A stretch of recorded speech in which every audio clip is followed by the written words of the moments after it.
Hello বন্ধুরা, তোমরা সবাই কেমন আছো? আশা করি অনেক ভালো আছো, আর আমি অনেক ভালো আছি। তো আজকে আমি রেডি হচ্ছি। তো আজকে আমি দেশে বেরোবো। এই যে রেডি হব এখনই, জামাটা শুধু পরা হয়েছে। তো আজকে আমার অনেক একটা আনন্দের দিন, কি বলবো তোমাদেরকে, বলে বোঝাতে পারবো না। তো আজকে আমি দেশে বেরোবো, কালকে পৌঁছাবো। তো বন্ধুরা দেখো, এই যে দেখতে পাচ্ছ আমি রেডি হয়ে গেছি। তো এবার আমরা বেরোবো, টাইম হয়ে গিয়েছে, ট্রেনের টাইম 8:20 রাত্রে। আমিও বেরিয়ে পড়েছি রেডি হয়ে। তো আমাকে কেমন লাগছে তোমরা বলবে অবশ্যই। আমার বড় এখনও রেডি হয়নি, পাশে রেডি হবে এখনই। তো আমি একটু আগে থেকে রেডি হয়ে নিয়েছি, নাহলে আমার লেট হয়। তো দেখো তোমরা পুরো ভিডিওটা দেখাবো তোমাদেরকে। এই যে আমার বড় এবার রেডি হয়ে গিয়েছে। ও বললো গরমে এই জামাটা পরবে। এই যে আমার শাশুড়ি মা আমাকে মিষ্টি খাই দিল, বললো বেরোনোর আগে মিষ্টি মুখ করতে হয়। এই যে আমরা এবার অটো ধরে নিয়েছি, অটোটা করে রেল স্টেশন যাবো। এখানে আমি আছি, আমার বর পাশে, আর ওটা আমার শ্বশুরমশাই, তিনজন মিলিয়ে যাচ্ছি। শ্বশুরমশাই এই যে আমরা অটোতে যাচ্ছি। তো রাস্তাগুলো, দিল্লির রাস্তাগুলো তোমাদেরকে দেখাচ্ছি। দেখো দিল্লির রাস্তাগুলো খুবই সুন্দর লাগছে দেখতে অটো থেকে। তো পুরো ভিডিওটা আমার দেখবে সবাই। তো ভালো লাগলে অবশ্যই লাইক, কমেন্ট অ্যান্ড সাবস্ক্রাইব করে দেবে নতুন হয়ে থাকলে চ্যানেলে, আর আমাকে অবশ্যই সাপোর্ট করবে। আজকে যে আমি কতটা খুশি তোমাদেরকে বলে বোঝাতে পারবো না। তো আজকে 1.5 বছর পর আমি বাড়ি যাচ্ছি। তো তোমাদেরকে আগে অনেক লাইভে বলেছি যে আমি দেশে যাচ্ছি। তো ফাইনালি সেই দিনটা আজকে চলে এসছে। তো আমি দেশে আছি। দেখো আমার বর ক্যামেরাটা করে দিচ্ছে। তো আমি বসেই আছি পেছনে, ও বললো আমি ক্যামেরাটা করে দিচ্ছি। এই যে আমরা প্ল্যাটফর্মে চলে এসেছি। তো স্টেশনে দেখো, স্টেশনে এসে আমার বড় আবার ঘুম চলে এসছে, হাই তুলছে। এই যে তোমাদের স্টেশনটা একটু ঘুরে দেখাচ্ছি আমি।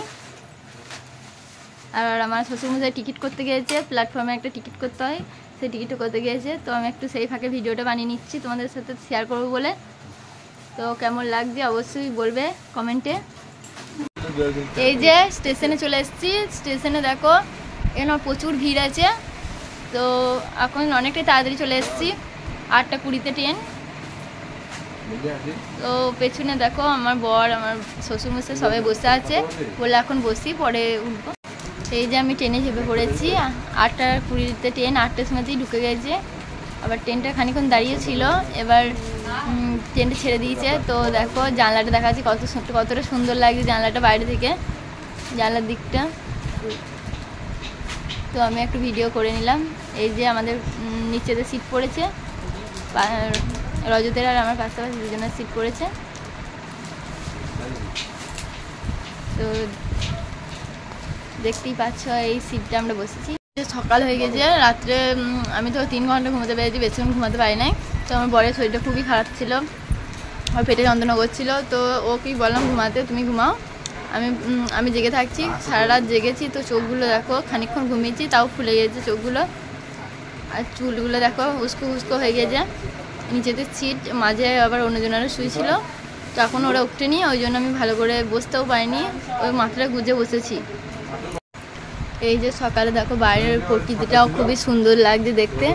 তো বাইরে জানলাটা দিয়ে তোমাদেরকে একবার দেখালাম। এই দেখো একটা বড় পাহাড় এখানে। আবার এই পাহাড় দেখতে তো খুবই ভালো লাগে, পাহাড় দেখতে সবারই ভালো লাগে, আমারও খুবই ভালো লাগে। তো এই যে পাহাড়টা আমরা দেখছিলাম, আমি একটু ভাবলাম ভিডিওটাও করি। পাহাড়টা খুবই সুন্দর লাগছে, পাশে একটা রেলগাড়ি দাঁড়িয়েছিল। তো এই যে বাইরের গাছপালাগুলো খুবই সুন্দর লাগছে দেখতে, জানলা দিয়ে তাকিয়ে আছি। রজতের শরীরটা খুবই খারাপ, পেটে যন্ত্রণা, মানে দিনেতেও কমেনি, সারা রাতে পেটে যন্ত্রণা, ঘুমাতে পারেনি। আবার দিনেতেও মানে খুবই পেটে ব্যথা করছিল, ওর তো পেটে যন্ত্রণা কমছিলই না। এই পাহাড়টা এতটাই সুন্দর লাগছিল দেখতে, আমি তো প্রথমে খেয়ালই করি নাই। আমার বড় আমাকে বললো পাহাড় দেখবে, তা তাকাও ওই দিক দিয়ে, দেখো পাহাড় দেখতে পাবে, কত সুন্দর পাহাড়টা লাগছে দেখতে। তো আমার বর পাহাড়ে গেছিল একবার। তো বলছে ওখানে নাকি একটা, যেই পাহাড়টায় গিয়েছিলো সেই পাহাড়ে অনেক বড় সে অজগর সাপ ছিল বলে, মানে অজগর সাপ আর কি দেখেছে। দিয়ে ওরা ওখান থেকে চলে এসেছিলো পাহাড় থেকে, ওর বন্ধুদের সাথে গেছিলো। তো আমি কোনোদিন পাহাড়ে যাইনি, এই দূর থেকেই যা দেখলাম এই প্রথমবার। দিল্লি যাওয়ার সময় তো রাত্রে, মানে পাহাড়টা রাত্রের দিকে পড়েছিল, তো তখন আমি ঘুমিয়ে গিয়েছিলাম, তো পাহাড়টা তখন দেখতে পাইনি। তো আসার সময় ওই জন্য দেখতে পেলাম। সকালে ঘুম থেকে উঠে কি করব ভাবছিলাম, দিয়ে দেখলাম একটু মেহেন্দি করে নিই। তো মেহেন্দিটা আমি রাত্রি করার কথা ছিল, কিন্তু আমার অত মুড খেয়াল ছিল না আর কি। রাত্রে তো মানে খাওয়া দাওয়া করেছি, তারপরে আমার বড় শরীরটা খারাপ, আমার ভালো লাগছিল না, তো ওই জন্য করিনি। সকালবেলায় মেহেন্দিটা করে নিলাম। তো একটু মেহেন্দিটা করে একটু পোজ দিচ্ছিলাম, বা তোমাদেরকে দেখানোর চেষ্টা করে দিলাম। নিজে যা মনে হয়েছে তাই করেছি, আমি অত ফোন দেখে করিনি, মানে মেহেন্দিটা নিজে যা পেরেছি তাই করেছি। আমি খুব একটু ভালো করি তা নয়, ওই মোটামুটি করতে পারি। তো একটু মেহেন্দিটা করে নিয়েছি, দেখো কেমন লাগছে, কেমন হয়েছে মেহেন্দিটা, তো তোমরা বলবে অবশ্যই কমেন্টে। সকালবেলা টাইমটা তো কাটাতে হবে, ট্রেনের টাইমটা কাটানোর জন্য মেহেন্দিটা করলাম।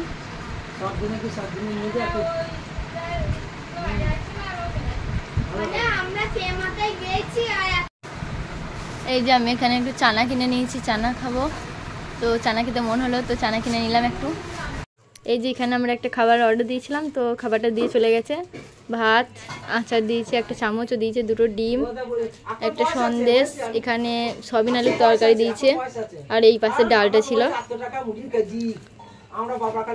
আর এই যে এক্সট্রা ভাতও দিয়ে দিয়েছে। এই ভাতটা যদি এইদিকে আমরা ঝালমুড়ি কিনে নিয়েছি, তো দেখো ঝালমুড়ি খাবো এবার। ঝালমুড়িটা খুবই সুন্দর লাগে দেখতে। এই যে আমরা বাসে চেপে পড়েছি, ট্রেন থেকে নেমে পড়েছি, ট্রেন থেকে নেমে এবার বাসে চেপেছি, বর্ধমানে বাস ধরে। দেখো বাসে যাচ্ছি এবার। আমার বড় আবার তাকিয়ে আছে হাবুলের মতো। বাসে সিটও পেয়ে গিয়েছি, জানলা দিয়ে তোমাদেরকে একটু দেখিয়ে দিলাম। এতটাই আমার ভালো লাগছে, মানে কি বলবো তোমাদেরকে, নিজের দেশে ফেরার মতো মজা। এই যে আমার গ্রাম, তোমাদেরকে দেখাচ্ছি গ্রামের, মানে আমার বাড়ির দৌড়ে, আর কি বলবো, মানে আমাদের বাস স্ট্যান্ডে তোমাদেরকে দেখাচ্ছি।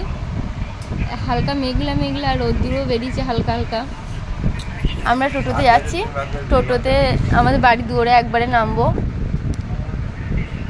আমরা দুজনেই টোটোতে চেপে আছি, আর কেউ নেই। তো এত সত্যি কথা কী বলো তো, নিজের বাড়ি বা নিজের দেশের মতো কোথাও মজা তুমি শহরে পাবে না। এই যে আমাদের গ্রামটা ঢুকছি এবার, এটা আমাদের গ্রাম, বড় পোসলা গ্রামটাতে মানে ছোটোবেলা সব স্মৃতি জড়িয়ে।